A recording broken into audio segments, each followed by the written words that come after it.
Right now,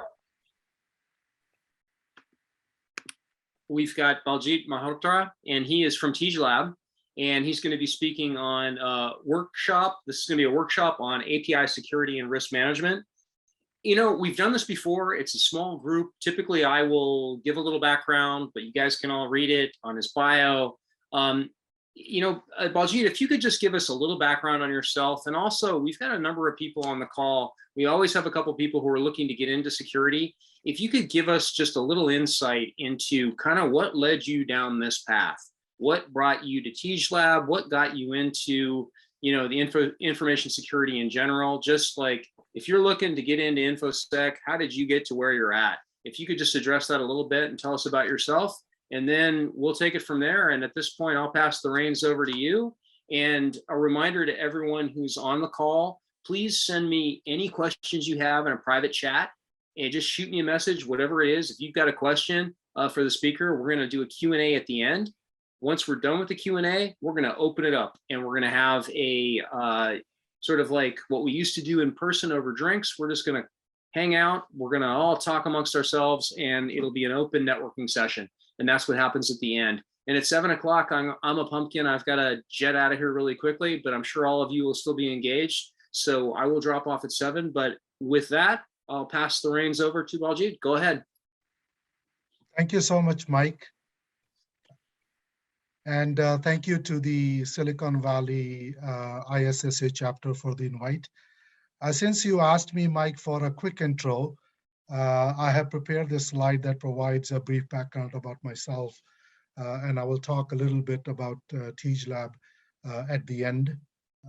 So let me start. You asked me, like, what's my engagement with security community. So I'll be honest, I'm not a security expert by training.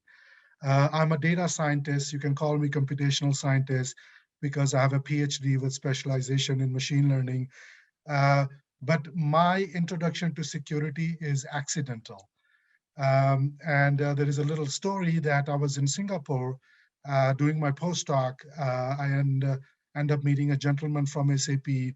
He lured me to SAP to join a group which was setting up an innovation center in Singapore.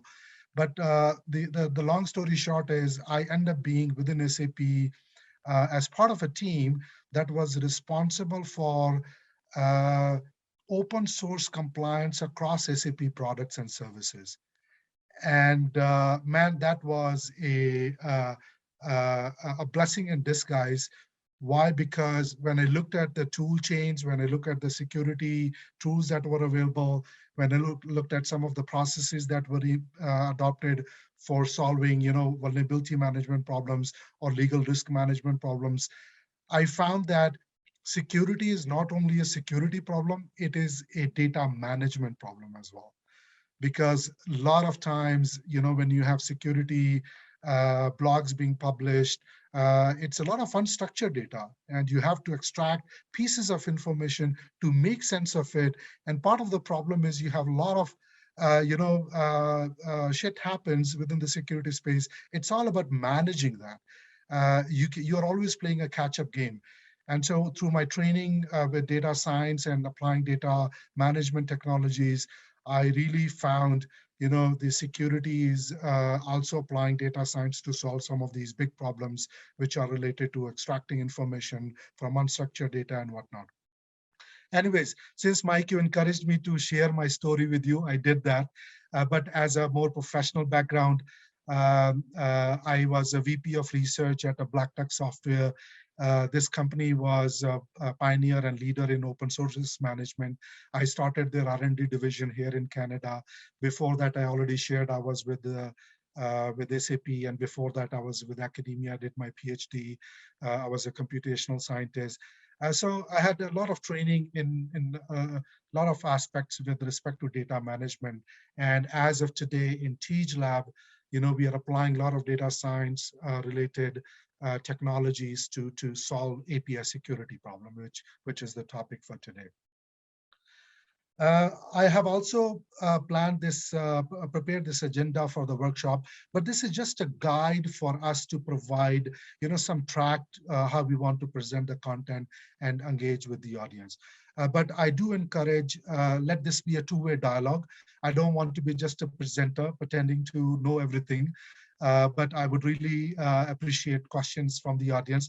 This is relatively a smaller group compared to some of the other workshops we did, but smaller does not necessarily mean that there is no quality. So I really expect a two-way engagement with the rest of the colleagues. Really happy to see colleagues from Malaware and some of the other startups, and I'm looking forward to attending their presentation as well. And I'm really intrigued by the Singapore group that you mentioned, Mike, hoping to join that session as well. So as part of the agenda, the first 10 minutes, I would like to explain, what are some of the trends we are tracking at a global scale. We are tracking thousands of APIs from different industries across different geographies. By tracking this gives us the visibility, what kinds of API security problems we are seeing across different industries. I will also talk about what are some of the security and legal risks. We can further divide security and legal into several subcategories of problems, including financial and business risk. And I will talk a little bit in more detail in my presentation. Towards the end, I will talk about how to manage those risks. Especially in an enterprise world where the API ecosystem could be very, very complex, as I will explain in the first 10 minutes, managing API risk is no longer a trivial task. In some of the cases, as we learned, just like there are open source management offices, now large enterprises are actually building their API management offices. With all in all, I intend to spend around 50 minutes on the presentation and maybe 10 minutes on Q&A. And if time permits, I will give some real examples through our community platform. So this is the ecosystem we are dealing, where your system might be connected with different other systems through APIs. And each of these digital system could be connected to internal APIs, external APIs, free APIs, paid APIs that I will talk in a minute. Now, let me present to you what do we see at the global scale. I'm not sure if you are tracking some of these trends that are happening at a very large scale. Akamai recently published a result that 83% of the internet traffic is through APIs. This is a very important number. In theory, you can also imagine in every large enterprise, a similar amount of traffic is happening through APIs as well. I mean, if it is global 83%, then of course, 83% is being on average contributed by organizations. We did our own research. In this research, we wanted to find out how many APIs actually exist. We looked across World Wide Web, and we looked into different vendors' websites, and through different techniques, we estimate there are roughly 1 million APIs that are available. Now, that is only a sample of APIs. We believe that this number could be much, much larger. And there are roughly around 100,000 vendors that are providing these kind of APIs. APIs to do image processing, APIs speech processing, APIs that are providing financial data, APIs that are providing payment integrations. You name it, across different industries, APIs ecosystems are evolving. Now, the interesting part about these APIs is any Joe developer can build an API and really actually put this out there as a product, because a lot of companies are parting ways from heavy GUIs, heavy workflow engines. All they want is the intelligence that these APIs can provide. So they want to take those APIs, amend into, integrate into their different products and services, and extract the value that these APIs can provide. So this way, it's not just Google APIs, Microsoft APIs, or other big giant organizations APIs, but there are a lot of creativities happening with small vendors, which are challenging the big vendors with these new innovations through APIs. Now, so that was a global API ecosystem overview. Now, let me give you a perspective from an enterprise perspective. In any given enterprise, You may have a very complex system which may consist of different tools, different processes. You may have different communities. You may have different internal teams. You may have different business units. You may have different tools. For example, the bottom layer, I'm trying to portray certain tools that might already be in place. For example, scanning tools, for example, network tools,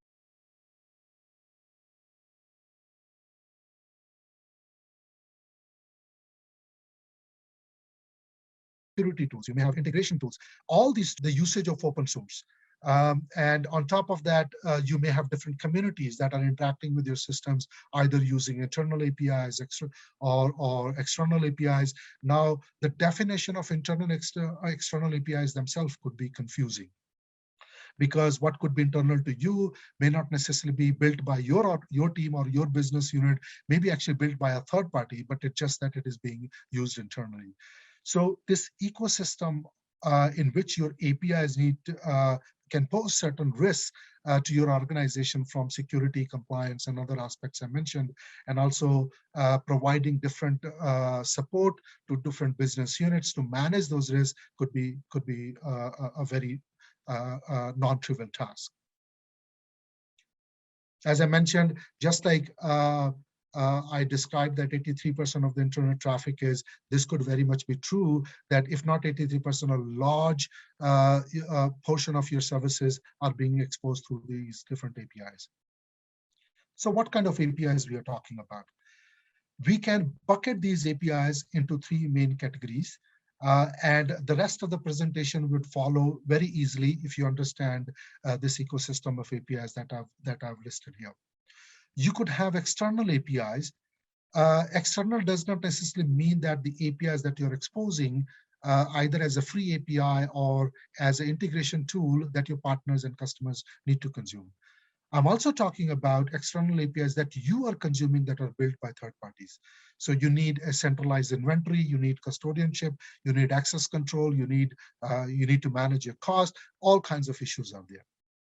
Similarly, you may have internal APIs. Internal APIs, again, definition could be, this is an API that is built by one of the business unit, but that needs to be consumed across your different products and services.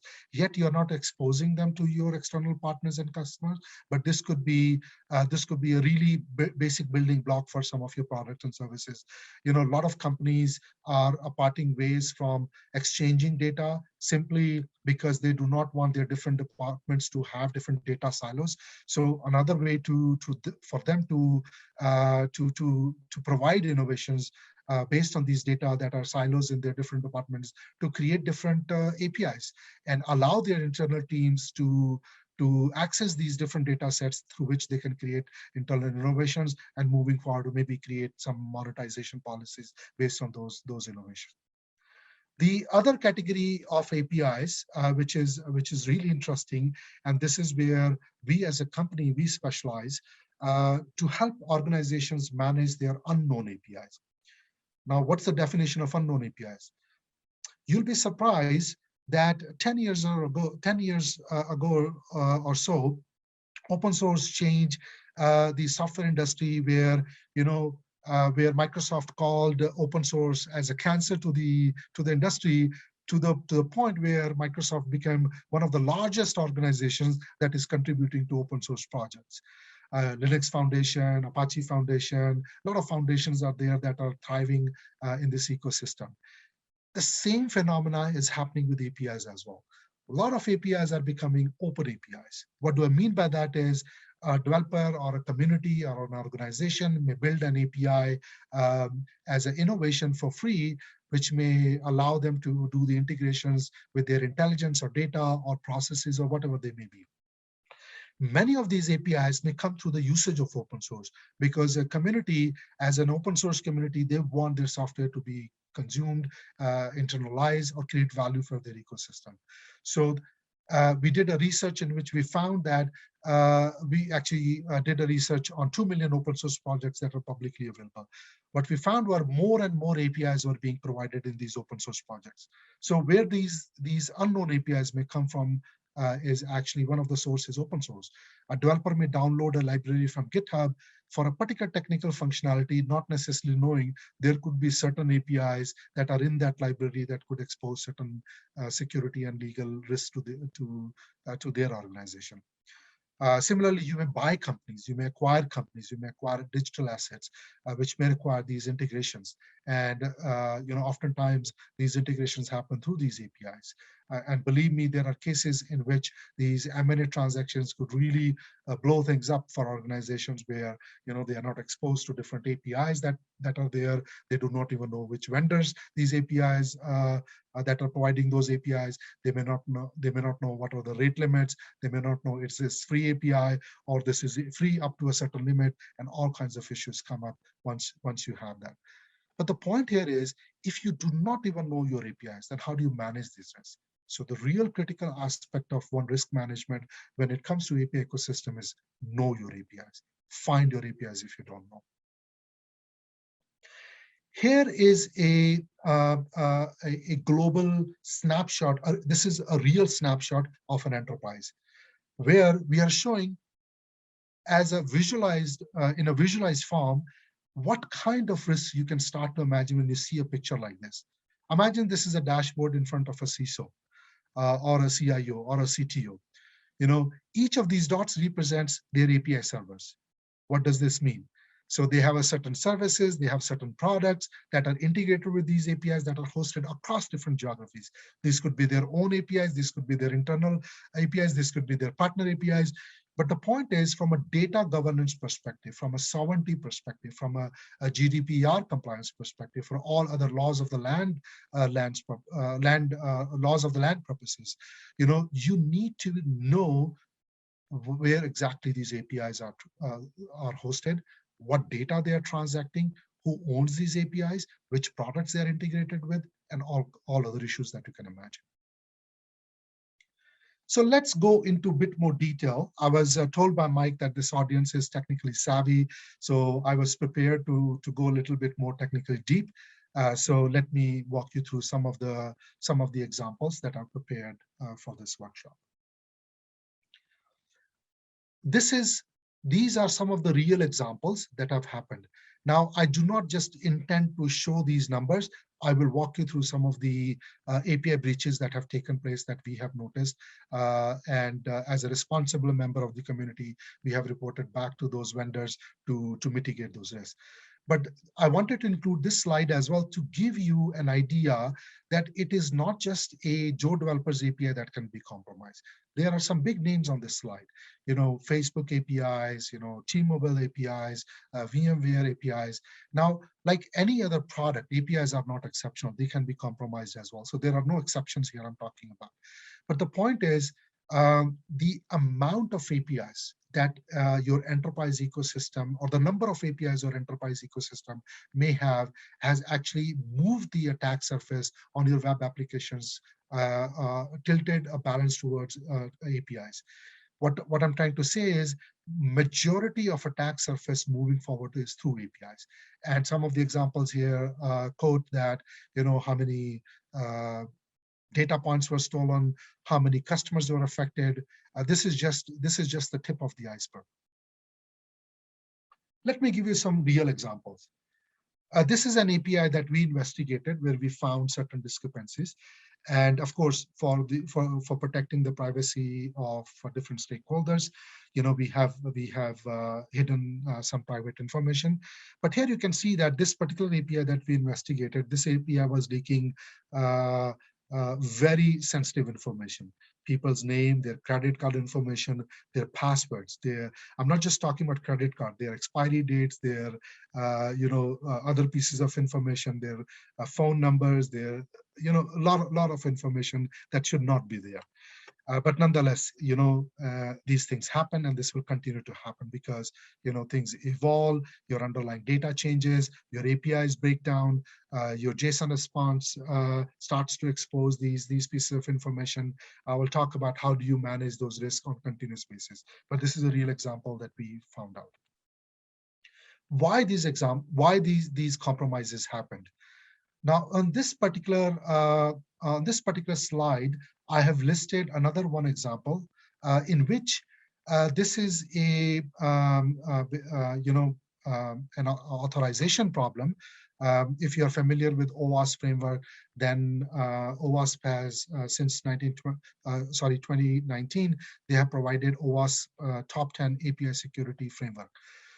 This is one of the problems identified in one of the top 10 use cases.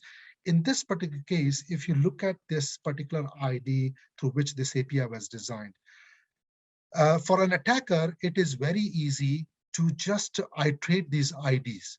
And in a worst situation, these IDs are numerical numbers. So I can just iterate ID 1 to 1 million to steal the information, email addresses, or their names or whatnot. So in this particular case, this particular API, there was nothing wrong with it in terms of accessing this particular API, but through a basic understanding how these APIs can be exploited, I was simply able to access to the resources that I was not supposed to access simply because, the design, there was a problem with the API design itself.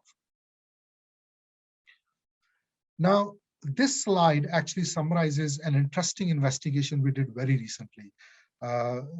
Recent here means, a month back. What we did was we took last 10 years of NVD data. I believe it was 10 or so, but it could be, a little less or a little more. But the point here is we took a good chunk of NVD data and we mapped. Now, NVD is not specific to API-specific vulnerabilities, as you know. All kinds of vulnerabilities are reported. But we took NVD data and we mapped the vulnerabilities that were specifically tied to APIs. And we found that a lot of vulnerabilities that were reported were actually pinning point to the API authentication and authorization problems. For example, API 1, API 5, these are the nomenclature used by OWASP community, where they highlight some of the authorization related problems. Within a broken authorization problem, which is listed here as an item number 1, you could have object level broken authorization, you could have function level authorization problems. I will give examples of both those scenarios. But very simply, you also have authentication related problems. This is very clear from the numbers that I'm quoting here. A lot of problems we identified, top problems were simply related to authorization and authenticated related problems. So let me go into first authentication related problems. A lot of APIs that we found didn't have any authentication. For example, there is an API that is providing, let's say, a currency conversion. I mean, you do not actually need an authentication if you don't want to. But think about it, if you're building an API without authentication, then you are basically exposing yourself to service of denial attack, especially if there are no rate limits imposed on your API. Now, why do you want to rely upon an API where your function can be killed or a product feature can be can break down if this API goes down? So although you may think that this API does not necessarily have any sensitive information, and hence I do not necessarily need to have an authentication mechanism, but as a best practice, authenticate all your APIs. We also found weak API keys. For example, there are 2 or 3 very popular ways by which you can authenticate your APIs. Key exchanges or a framework like OAuth, which is multi-factor authentication. Or you could have JWT, where you exchange certain tokens to access those APIs. We also found cases where basic auth, for example, where you have a user ID password-based authentication. There were some hard-coded passwords and IDs we found in certain libraries. So you may have authentication, but one of the developers may, during the trial phase, may simply hard-code it simply just to run some trials, but may forget and release that code. There you go. You have a API that is compromised simply because the password and other credentials are hard-coded. I can go on and explain some of these problems in a bit more detail, but I think you get the point. And I think if you think there is a need for me to explain in any of those in more detail, please feel free to stop me. And by the way, Tanveer, Mike, if you see any questions in the chat window, please feel free to stop me, and I'm happy to answer those questions. Mike, just as a quick check with you, how's the flow so far? Am I going too fast? Am I going too slow? Or do you think it's going well? So far, the flow is going beautiful. So just keep on flowing. Great, thank you. Thanks for the feedback, Mike. All right, so a lot of these problems, as I mentioned, that we investigated, they were authentication, but that's not the only problem. On the next slide, I've listed some of the best practices. You as an API manager, or if you are a security or a compliance manager or an auditor, some of these best practices, either you adopt or you encourage your teams to adopt. Simple things like, have all your APIs authenticated. And force your APIs to have strong password and keys to be used. Sometimes API keys are there, which are very strong, but they are not rotated frequently. What do I mean by rotation is you may have an API which allows you to generate an API key to authenticate it, but then you never change that API key. The unfortunate about the API key-based authentication is if your API key is stolen, then basically anybody who has an API key can access your APIs on your behalf. So one of the good practices to do is regularly deprecate your API keys or force your users to deprecate their API keys and authenticate API keys on a rotating API key basis. Whenever possible, use multi-factor authentication. Now, this may not always be possible in all the scenarios. Why? Because if you really think about APIs, they are built for machine-to-machine communication, because it's all about providing automation, intelligence, so that machines can talk to each other, having a standard format which APIs provide, either in terms of JSON and removing all the technical details that are implemented on the server side. So it's not possible for sometimes to have a multi-factor authentication. But again, in many cases, it's possible. And whenever it is possible, use the multi-factor authentication. And also, if possible, use short-lived access tokens. For example, in OAuth framework, you have token-based authentication. For example, if you look at Gmail, then if you access Gmail one time, then that access remains there for almost, I don't know, for months, unless until you completely log out to have that. But depending on your situation, depending on the criticality of the API, depending on the business that this API supports, you want to have those best practices in place. Another important factor, you want to have the rate limits on the authentication of APIs. Now, we often see this behavior with applications where a user gives 5 wrong passwords, then their account gets logged. But we are seeing that this practice is not being followed with APIs as well, where if you're giving your API keys wrongly 5 times, then API access is locked or something like that, if it's a basic auth-based or other authentication. So not only you want to have API rate limits, which controls how many times you can call the APIs, but you want to also have rate limits on API authentication as well. These are 2 separate things which I believe I was clear enough in explaining. Now, let me talk about some of the authorization-related problems. Now, authentication is where you are authenticated as a user. Now, just because you are authenticated, that does not necessarily mean that you get all the resources accesses. So authorization is all about, if you think at a very high level, it's about policies. So you are authenticated, but you are authorized to access specific resources. For example, here I'm listing, this is the URI or the URL that is giving access to the specific API call. So here API-department1 gives you some financial information. Now here, if I understand the API nomenclature and if I know the enterprise, and understand their departments. I have some social engineering that I've already configured or have collected some data. I can launch a more sophisticated attack through these APIs. For example, in this scenario, by simply replacing Department 1 with Department 2, I can get access to additional resources that I was not entitled to get, because there was no authorization in place. Now, this is specific to a particular resource that is tied to me, but I will talk about where these problems could escalate to functional level as well.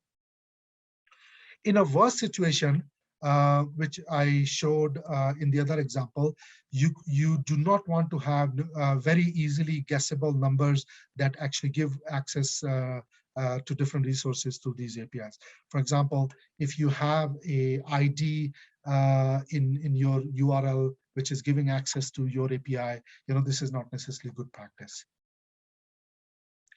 Here is another example where this is a recent example where this API was compromised, and this is related to some of the electrical vehicles based API.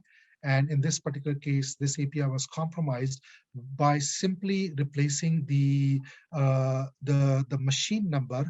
A machine number was probably an ID that was attached to the EV or the electrical vehicle. You could actually access or control many EVs. So as you can imagine, this is not necessarily a good situation. But again, many of these APIs are suffering from authorization related problems. Now, functional level problem is again a authorization problem, but it is a bit more escalated and a bit more severe than object level. In this case, you are able to get access to resources that are way more than what you are entitled to. For example, in this case, by simply changing the user part of this URL, you could get, by replacing it with admins, you're able to get access to all the resources for that particular domain or whatever this API was providing. So once again, here, you as an individual user, by exploiting the nomenclature, and simply because the API design was not built to handle different authorization in a way that it should be handled, I was able to get admin privileges on the resources. So this is again not a good situation, but these are just generic examples, which and many of the APIs we investigated, they suffer from this kind of problem. So what are some of the best practices? You do not want to use some of the things that are recommended here. For example, numerically increasing numbers, you do not necessarily want to have as part of your URL. You want to use UUIDs, which are hard to guess, very difficult to break. But again, there is no guarantee. But again, you want to make things harder. That's what security is all about.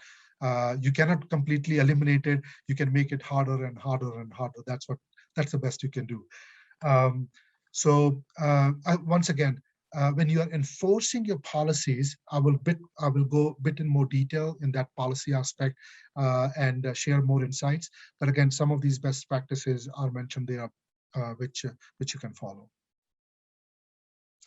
Now, let me give a quick pause and see if there are either any questions or let you digest what I presented. Now, the next part, I want to go a little bit more higher and explain you what are the different risks that an organization may face because of these compromised APIs. So once again, a quick pause to see if anybody has any question. If not, then I will continue. So actually, a couple of questions did come up, and this one actually you just mentioned deny all access by default. Sounds like zero trust, and so you mentioned zero trust. Exactly how does that apply to the API ecosystem? That's great. We recently did a workshop on zero trust and modeling that to or adopting it to API ecosystem. That's actually coming up on my next few slides. So Mike, if you allow me, I will hold on to the answer and explain it when I reach to that slide. That sounds great. Thank you. Well, you said there were a couple of questions. So is there any other question at this stage? There are more questions. So here's one that came up earlier, and this is a pretty basic one, but it's still a good one. It's, are open source projects the only driver for free public APIs? I would say a lot of APIs, free APIs, may come through open source, but open source is not necessarily the only way through which free and public or unknown APIs can enter your ecosystem. As I mentioned, you may have a third party to whom you have assigned a certain project or assignment, or you may have acquired an asset, or you may have bought a company. So these are different other ways by which unknown APIs or free or public APIs may enter your ecosystem.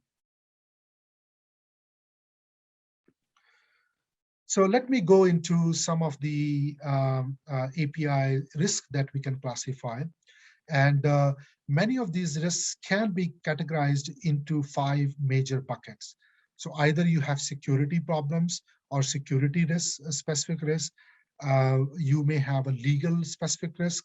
I treat security and legal 2 sides of the same coin, because if your security is compromised, you have legal implications. As a matter of fact, if security is compromised, then you have financial implications, you have regulatory implications and operational risk. So they are tied to each other, but again, for the sake of simplicity, for the sake of better understanding, it is good to categorize these risks in different categories and attack them or address them separately based on these categorization. So the other 3 categories are, you may have financial risks, which are tied to, for example, crossing the over limits when it comes to using an API that was publicly available, which you did not know was required to have a payment plan in place. You could have operational risks. You could have regulatory risks. For example, you have an API, all good vendor, based in the US or based in a country of your choice, but suddenly they move their API to Dublin or to India for cost-cutting reasons. Now suddenly this is an entity. This is based in a region that is required for you as a regulatory compliance, but again, they move their server there for cost-cutting reasons, and what's the impact on that? So I'll go a bit more detail in those in a minute. When it comes to security risks, you definitely do not want to have unknown APIs, because as a matter of fact, for any risk that I'm going to talk about, either financial risk or I'm going to talk about the technical risk or legal risk, you do not want to have unknown APIs, period. Because if you do not even know your APIs, how do you manage these risks, right? And even if you know your APIs, even these are APIs that are internally built within your organization, or you're depending on your third parties, managing their versions, if they are evolving their standards. Now, a lot of companies are moving away from XML-based responses to JSON, but again, a lot of older technologies are still based on that. So when they evolve, how you cope up with some of these things, because a lot of injection problems could happen through, not necessarily using an API that is transacting using XML, because it is much more easier to attack an API that is transacting XML rather than which is transacting in JSON. Similarly, you could have redundant problems. For example, one API may be there, but suddenly different department, different unit is working on a similar API and exposing different sets of data, but then who owns it? What versions you control. So it's not just a security problem, but also productivity problem. Once again, when it comes to third-party APIs that you are consuming, you always want to know who's the vendor, who's the partner, from whom you're consuming these APIs. And if you do not have a good handle on your inventory, your security risk escalates significantly. Similarly, for legal and regulatory risks, once again, as I mentioned, your unknown APIs can expose a lot of the information that you did not necessarily know these APIs were transacting, simply because you did not know those APIs existed. Even if these were internal APIs, even this could be paid APIs. You must be wondering, what's the risk if I am already using an API that we purchased? But of course, you have a contract in place, but this vendor may have certain terms of services. And this may actually be beyond their control, because for a law that just arrives, in which this vendor may be existing, that law may force them to change or adopt certain policies, which may require you as a consumer to adopt to their policies that they have changed. And these terms of services could change at any point in time after the fact that you have started to consume these APIs. So this could expose certain legal risks to you, and eventually this may come down to your regulatory compliance with either based on GDPR, privacy-based, or other internal policies that you might have in place. Now, financial risk, one clear example I can give is rate limits.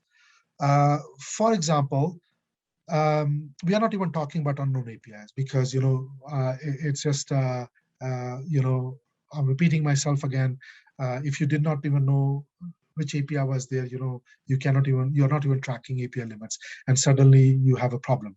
But even if you knew your API, but you thought that this is a free API, or you thought that this is a vendor that is providing unlimited accesses, it's not necessarily a good situation, because they may have a policy that they may change, and suddenly you did not track these policies, and now you realize that, oh, we have crossed the limits. They had asked us 100,000 calls per year or 100,000 calls per month. Now we are sitting at 500,000 calls.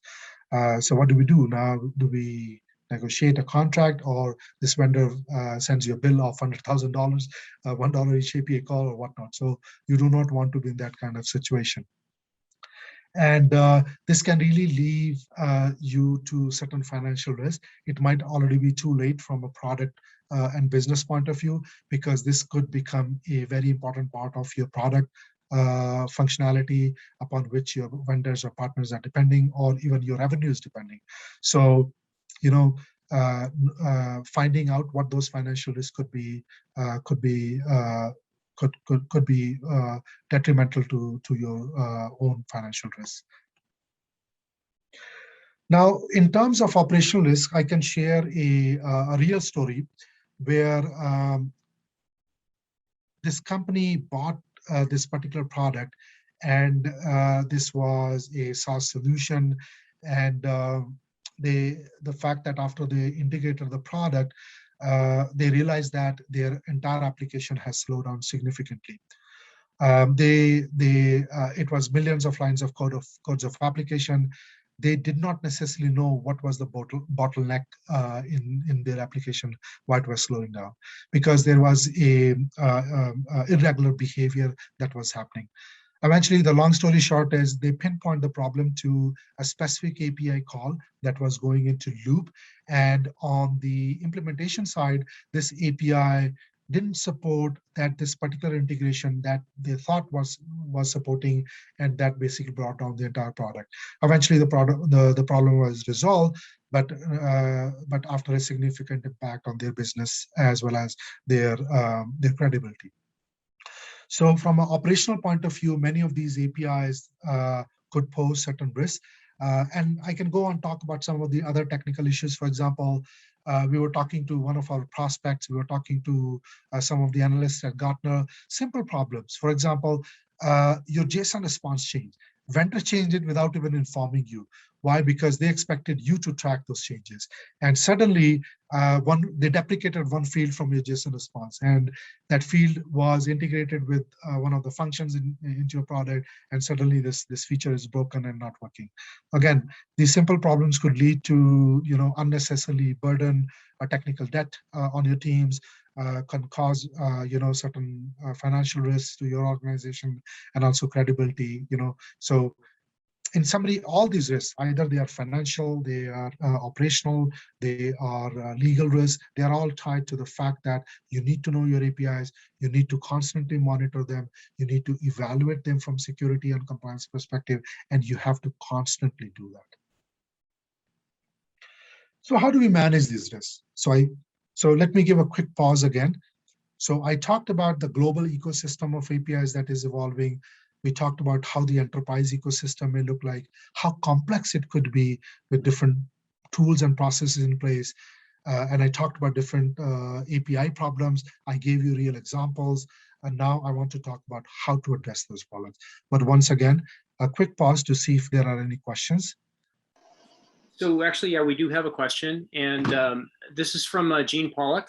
And this was a direct message. And it's with regards to the CI/CD pipeline. And so, as you know, as CI/CD pipeline have become more complex, how do we ensure that API vulnerability does not creep in as they are deployed? What do you think is the right way to find these API risks as API evolve? That's a really good question. And there are two parts to that, Mike. And thank you, by the way, thank you for the question, whoever asked that question. There are two parts to that question. One aspect deals with when you're designing APIs, when you're building APIs. There are companies, there are tools, there are processes in place that can help you design a better API. Now, just because you design a better API does not necessarily mean that you can win the war. Once these APIs are deployed, hackers are always one step ahead. They can find other aspects of your organization. They can find other vulnerabilities in the software that is encapsulating your API. They can find other pieces of information to exploit these APIs. So the other part of this is constantly monitoring those APIs. Constant monitoring could be as much as just checking the response of the API. Is this API live? Is this API live? Is this API responding the same response that it is supposed to respond? And once again, you do not want to burden your technical team to do these things manually. I mean, you can still manage it if you have one API, 10 APIs, even 100 APIs. You can manage with a team of 5 developers, one security expert. But what if you're dealing with hundreds of APIs? What if you're dealing with thousands of APIs? We have seen cases in which one single product has 5,000 different API integrations. When you're dealing with that kind of scale, not only during the design part, but also the operational part when APIs are functional, running, before your hackers or your partners find the exploits in these APIs, and which, of course, your partners will not exploit you, but they will be disappointed, but hackers will exploit you. But before that happens, you want to have a constant monitoring mechanisms where you can check these simple things, what's happening with your APIs. So, Mike, do you think that was a reasonable answer? I think it was a reasonable answer. Jean can probably tell you if it was a reasonable answer too, as it was her question. So yeah, that was awesome. I've got one more question, and then tragically, I'm going to have to jump out of here before you're even finished. But I also want to tell you before I leave, that was fantastic. And there's a lot of questions that will hopefully come up in the social session beyond the Q&A afterwards, because you went over so many things, and so much of it is so pertinent to everything we do on a daily basis that I'm really excited by this. So got one more really quick question for you. And this one was, this came in to me in a direct message. And what risks are specifically tied to commercial APIs that are not built from internal teams? That's, again, a really good question. And Jean, by the way, thank you so much. If you have a follow-up question based on a previous question, please let me know. So let me answer the second question now. So just because this is a commercial API by a well-known vendor, let's say, for example, you cannot take Google APIs for granted. You cannot take Microsoft APIs for granted. So things could fall apart with those APIs as well. So one of the important things you want to do is, you may not be able to do a injection test against those APIs because they may not like it. But you can do a sensitive data exposure test on the API. You may be able to see, is this API require a API key to be passed in a non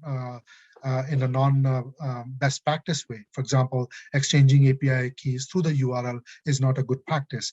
Or is the authentication level is the state of the art. So there are certain things you can do. I will talk in a minute a bit more in detail. But there are certain things you can do with commercial APIs to make sure that when you depend on those APIs, you can continue to depend on them. So I'm going to quickly touch upon it, a recent topic that we have we have started to include in our community workshops like this one. Um, if you have not looked into zero trust model, I really encourage the audience to look into this, because this is a model that is gaining a lot of momentum across different industries and different enterprises. Um, and this is gaining traction.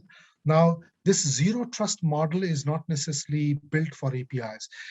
It is a model um, uh, which is uh, for a overarching cybersecurity program inside enterprises. However, we as a company, as part of our community effort, we have started to map some of these zero trust models and embedding this as a part of API security program as well. Now, let me explain this very quickly at a high level. One of the, by the way, zero trust model has 7 core principles. And those core principles are: you must treat all your data and services as resources. Similarly, you want to treat APIs as resources as well. You want to have all the communications that are happening to your resources, including APIs, they must be secured. And all those resources that are being accessed through this secure communication, they must be sessional. So that is, having a sessional approach to access to resources is one of the core principles of zero trust model. You do not want to have unlimited access to unlimited resources. So one of the core principles is to have a sessional based approach to all the resources. Similarly, we think this is very much applicable to API ecosystem as well. All the policies that access your resources in a secured way and has a session must be dynamic as well. What do I mean by that? For example, I, as a CEO of a company, I have access to certain resources which are essentially enabled through APIs. That does not necessarily mean that I constantly have those access resources. For example, I change my geography, I change my device, I change my other parameters. So dynamic policy means not only applicable to application scenario, but also at the API level as well. So for example, if a person has moved, is there a way for you to authenticate based on geography? Or in general, if I can say that in time and space, you need to evolve these policies and they must be dynamic. You must monitor the security posture of your APIs and enforce authorization and authentication uh, uh, uh, in a robust way. Now, you will be surprised. I should say, you should not be surprised that authentication and authorization is one of the core principles of zero trust model. And you can imagine from my previous slides that I talked about, a lot of API specific problems are authentication authorization problems. So you can see that zero trust model, how this is useful for the API, for managing the risk in the API ecosystem as well. Last is collect as much data as possible for you to regularly monitor your API ecosystems. Now, I must say that we are living in a GDPR world where you have privacy policies in place, you have regulations, what data you're tracking. But one of the core principles of zero trust model is you must track all the information you can to protect the security posture of your APIs. And of course, in a larger context, zero trust model, you're talking about all the assets and tracking them regularly by whatever information you can track. So I've given the examples. I've quickly breezed through this. Now, this picture actually provides a workflow that any enterprise can adopt to manage their API risk. So what do we need? In terms of managing your API ecosystem within your enterprise environment, in which, by the way, your APIs are constantly evolving. You're bringing new vendors, you're building new APIs, you have new teams requesting for access to resources, which you give access by building new APIs, or you're bringing new products and services into a product that gets integrated with APIs. So your APIs are constantly evolving. So in this kind of scenario, you cannot you cannot manually monitor your APIs or figure out your APIs that are used across your products and services.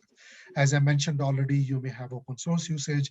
If you have a very large team running into hundreds and thousands of developers, anybody can download a code snippet from GitHub or other places, and integrate with your product, not knowing necessarily what could be the implications of using those APIs.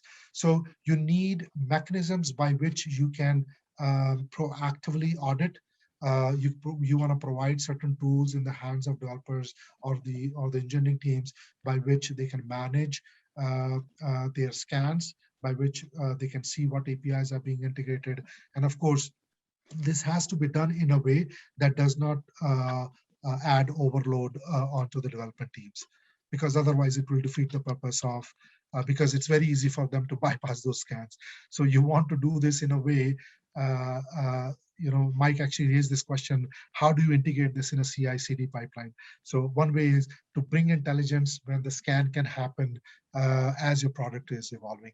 The other way is when your products are being checked out, the scan can happen at that time, and the audit teams or the compliance team can do those kind of due diligence at a later date. Identifying those security and legal issues, constantly tracking them. I've already emphasized enough how you can incorporate this as part of your API risk management plan.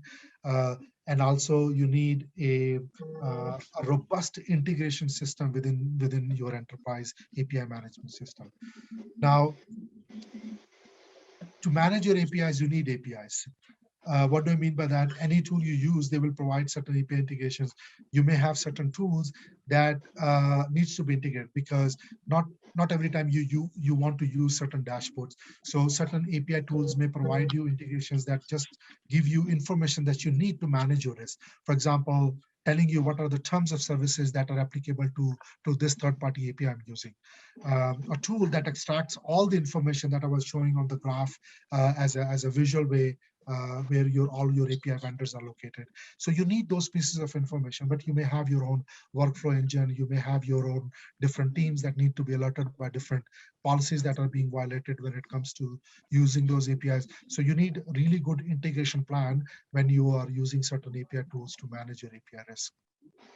Last but not the least, you may want to have recommendation system in place. For example, if there are multiple APIs providing the same API service, of course, in some cases, you may have a technical reason. You may not even have a choice because this is the vendor you decided to go with. But again, if you are looking for open innovations, believe me, for one particular problem, there could be hundreds of APIs that provide same solution.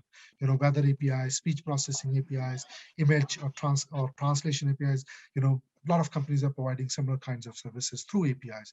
So when you have that kind of situation, I'm not talking about just recommendation to solve your security problem, to solve your compliance problem, but I'm also talking about recommending good APIs as well as part of your overall business strategy. I am at the very end of the presentation. Let me see how we are doing. We are good on time. I believe we have still 10 more minutes. Sure. So Edward, please let me know. Do we still have 10 more minutes, or you would like me to? Oh, we definitely have time. And there are a few questions that have come up since last asking. Sure. I was going to give a quick demo to give them the entire workflow, how this can be done in any given enterprise, but I will answer those questions first, and then if time permits, we will see a quick demo as well. Sure. So the first one comes from Dick Hacking is, how does one inventory their APIs? I would imagine that logging, URL logging is going to be critical, both incoming and outgoing, but are there other techniques? On that same vein, let's see here, who asked this question? Russ asks, are there any open source API scanners? If so, which ones are the most popular? So those are really good questions. So let me answer the first one. So this problem is not manually solvable if we are trying to solve if you're looking for a solution that is scalable. For example, your applications could run into millions of lines of code. You may have certain APIs that are already listed into your marketplace. You may have certain APIs that are bypassing your gateway. So you may have all kinds of situations. Excuse me. In this kind of situation, it may not be possible for you to manually track your APIs. For example, you said manually entering the URLs of those APIs. So you could still try to do this by tracking them through the Excel sheet, but that's not necessarily scalable. So what's the solution? So including us as a company, this is not a marketing pitch, so I will resist saying that this is only us. But companies like us have started to provide automation tools that can scan your inventory from a software scanning perspective, network analysis perspective, and also deploying agents at various levels of granularity that can bring visibility to your API ecosystem. Now, these tools can not only help you find your unknown APIs, but they are also could be a good audit tools, because even if you know these are your internal APIs, they will be able to confirm that these APIs are there. Once these tools find those APIs, they have also ways to publish those APIs. For example, I don't mind mentioning, companies like Postman, SmartBear, a lot of great solutions are there. APG, MuleSoft, all of these solutions are designed for a specific purpose. Not all problems can be solved by each of these tools. So you really want to look into what exactly is the problem you want to solve. Is your problem to find APIs, consolidate and publish them into marketplace? If that's the case, I encourage you to speak with Tanveer, who's on the call. He's our colleague. And of course, check with Edward and also Mike, who was the host, to see if they can guide you on that and connect with us. So now let me answer the second question. Edward, can you please repeat the second question again? I forget. So the second question was, are there any open source API scanners, and which ones are the most popular? To the best of my knowledge, I did not find any open source tool that specifically solves the problem I talked about. For example, scanning your libraries and the software code to discover APIs. There are a lot of open source tools.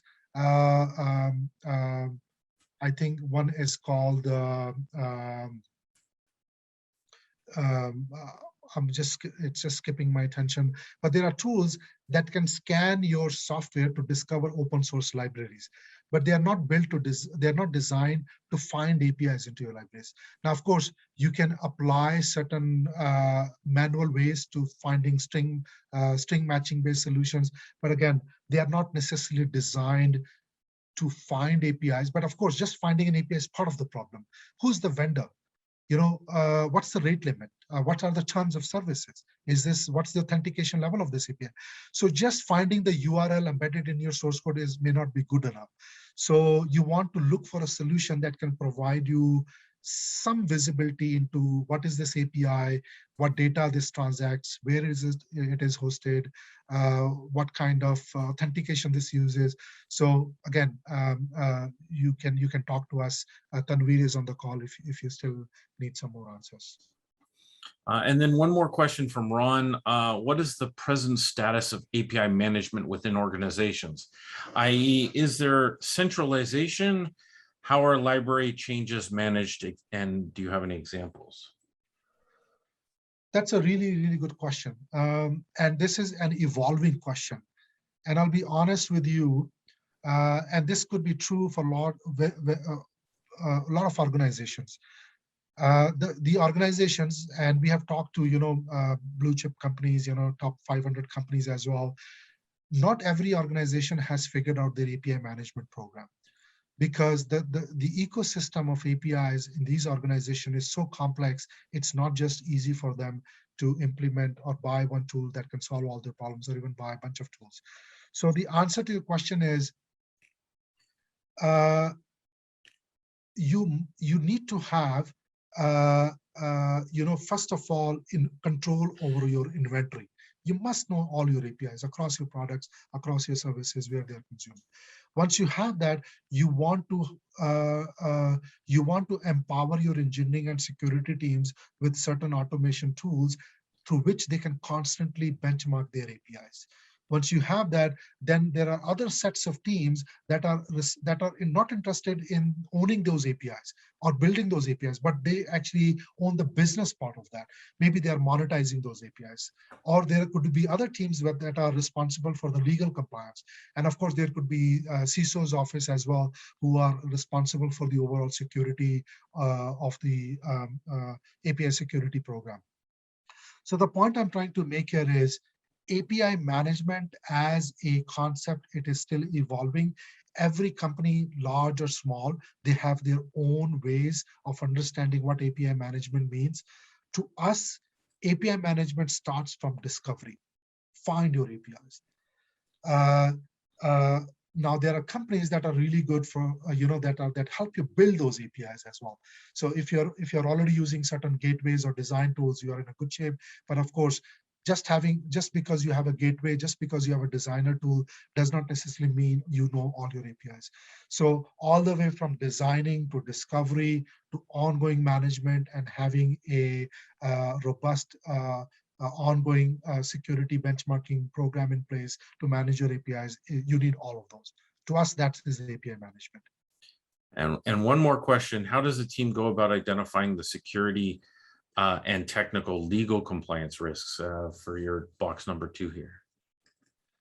This okay. Sorry, what? Oh, box number 2 here. Okay, I see.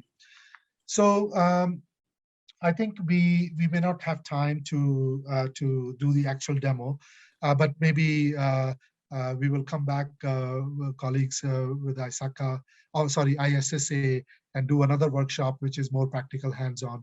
But just for today, one way to find your legal problems with respect to your APIs is, of course, if these are your internal APIs, you may not necessarily have legal problems if you are not exposing any sensitive data. Okay, so given that you are in a good situation where you're not leaking your customers' information, you do not have legal implications. But when it comes to consuming APIs that were given to you, or APIs that you did not know, which starts to expose certain APIs, or even if these were commercial APIs you were consuming that had evolving terms of services, you are exposed to certain legal risks. And also from a data sovereignty perspective, the other important aspect is you want to know where these APIs are hosted. We have found many cases in which the company was registered a legal entity in the US, but their API was hosted in China or in Bangladesh for whatever reasons. So you do not want to be in that situation. Let's say if that's what your requirement is, that all your data must stay within one country, within one geography. So if this is a third-party API, you must know that this is what the situation is. That's where your legal implications could come from.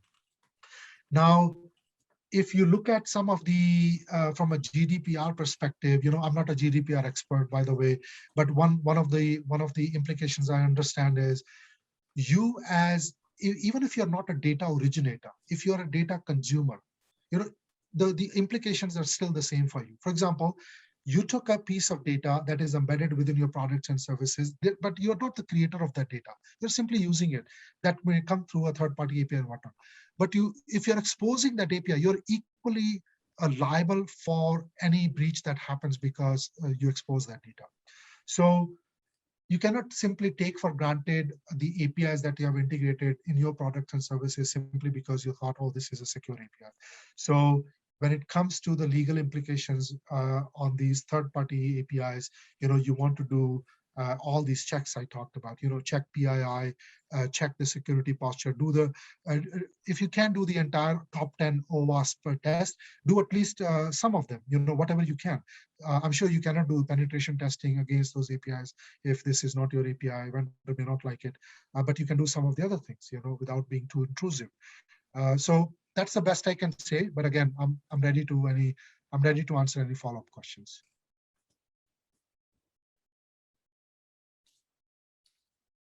No more questions at this time, but please, if you had more to share, we do have time. Okay, how much time do we have, Ed? We're getting some feedback that this is an excellent presentation, so there's definitely some interest. We can keep going. Normally we'll go to like 7:30 and then have a social hour, but we can half an hour or something like that. Sure, sure. So I'm encouraged. I really like the questions. I really like the audience engaged. I don't want to break the flow. So with that note, I am going to give you a scenario in which I walk you through this entire workflow. How do you find an API? How do you test that API? How do you do a legal check? How do you do security check? How do you do this constantly? So let me walk through all that scenario. So one of the things, this is, by the way, our community platform that I invite you to try this and use this. This is a community platform. There are no costs associated with this. So I encourage you to use this. You can go to apidiscovery.com. If you do not have a already login ID password, you can create an account and you can get the access. So let me show you. So let's say you were looking for specific APIs. So if you recall one of these slides, I talked about indexing your APIs or listing your APIs at a place where you can easily find either these are internal APIs or external APIs.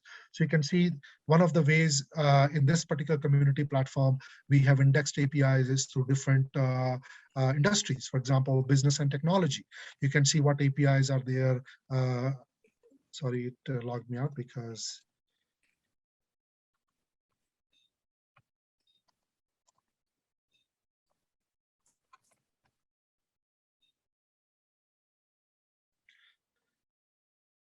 so it was business and technology. You can see what APIs are there. So within your organization, you could index these APIs into either different business units or different geographies or whatnot. This is internal to you. But here, this is just the proof of concept.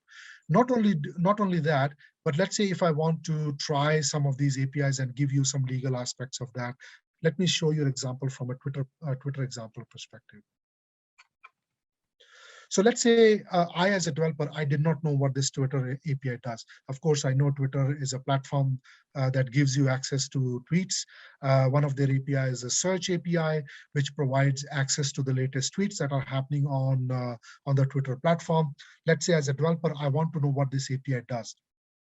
And hopefully a lot of API marketplaces or API portals, they support this kind of two-way interaction where you can see, where you can explore these APIs. You can see what this API does. You can see what information goes in, what information goes out. Just like here, I was showing where exactly this API is hosted. You can see this is hosted in San Francisco in California, and this is owned by Twitter. Of course, this is a Twitter API. I can see some example responses. What is the input to this API? Some of the metadata that may come with this API, some of the recorded tags. All these pieces of information helps you make faster decision from a development perspective. Now, if I want to actually make a real call to this API, I can do that as well. And a lot of portals may support this kind of functionality. Now here, I'm going to try the example of ISSA. So this Twitter API basically collects the latest tweets of the APIs, latest tweets from Twitter platform. So I'm going to say, give me all the tweets that are related to ISSA Silicon Valley. So let's see if there are any tweets, or maybe just to increase the chances, I'll just say ISSA. So this particular API making a live call. So you can see how seamless it is for me to make a call, because my goal here is to explore this API. Now here you can see this is history of different APIs I was playing with. Here is the API that I just called. This is my timestamp when I call this API. And here I can see the response that came with that API call.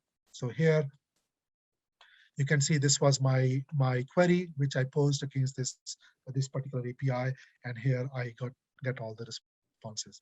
So you can see different different tweets that are coming through this particular query. So somebody's saying Sacramento State.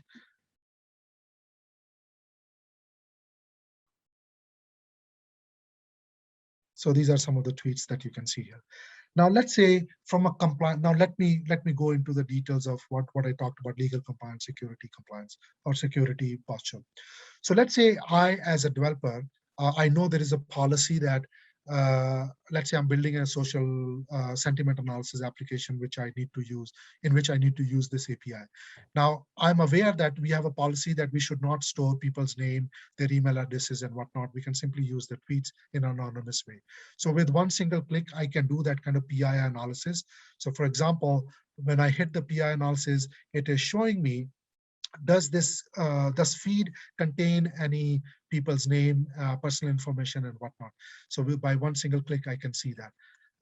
I can see where exactly those tags are embedded, and this allows me to quickly come down to the tags that I need to deprecate. Of course, I can see this response in JSON. I can see this response in XML, and all these steps that helps you as a developer or as a compliance audit practitioner helps you make those decisions faster. So let's say I was through with this. I explored this API. I knew what I was looking for. Now let me show you some of the other aspects that I was talking about. So here, if you look at the Twitter search API, not only I need to do that due diligence from what this API does, but now let me go into the legal compliance aspect that I talked about. So this is listing the terms of services. What Twitter is telling me, what are their terms of services? You must see what those terms of services are. Now, you as a developer, you may not be not necessarily be a lawyer, understand the legal aspects, but again, there could be tools that can help you support a faster decision making. And one of those tools could be, can I analyze these terms of services in a way which can summarize these terms of services in a fashion that I can read and which makes sense to me. For example, here, in this particular solution, the portal is telling you these are the original terms of services. And by the way, these terms of services are telling you what are your permissions, what are the obligations, and what are the prohibitions. So this is one way. Of course, the goal here is not to replace the lawyers. The goal here is to assist the developers make more informed decision. Of course, at this point in time, if they see any red flags in their usage of this particular API, depending on the business and technical use case that in which they need to use this API, they can escalate this to their legal team and whatnot. Furthermore, as I described, these terms of services could change. Okay, so here you can see that Twitter last changed these terms of services was back in June 18, 2020. So these are some of the ways you can try to be compliant with some of the legal aspects that Twitter is asking you to be compliant with. But again, this is some of the use cases.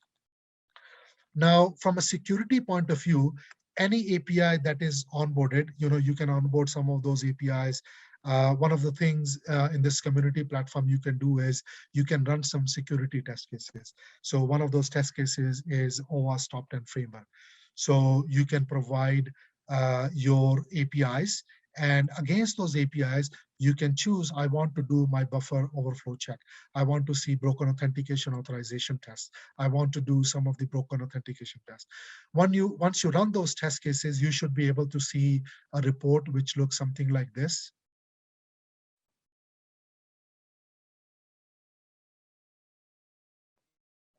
So this is some of the tests I performed in my dashboard. And here I performed OWASP Top 10 against some of these APIs. You can see some of the tests that it has failed. For example, this particular, I can generate a more detailed report where I can see, okay, show me the high level report of this on this particular API. So you can see that here, I'm generating a report. Here, this is a report I showed in my slide as well, where I can see, okay, what is the average score based on all the tests I performed? You can see this particular guy failed the broken authentication test, but passed some of the other test cases. Now, in an ideal world, you want to have all the passes, right? Now, as I said, it may not be possible for you to run all the test cases against all the APIs, but you as an expert, you should know or work with your team to run these test cases. The important part, which I highlighted as part of the API management program, is you do not want to do these things manually. You want the machines to do this. So one of the things you could do is you can ask your system, for example, this platform community version supports where you can onboard your API and say, For this API, run these test cases every week, every month, generate a report, alert all the different stakeholders. If it fails, give me some report which looks something like this, and I can go and look into and remediate some of those problems. So I quickly breezed through some of these security and compliance cases. Let me give 1 more minute from a CXO point of view, from a management point of view, what kind of information can support your API governance within your organization.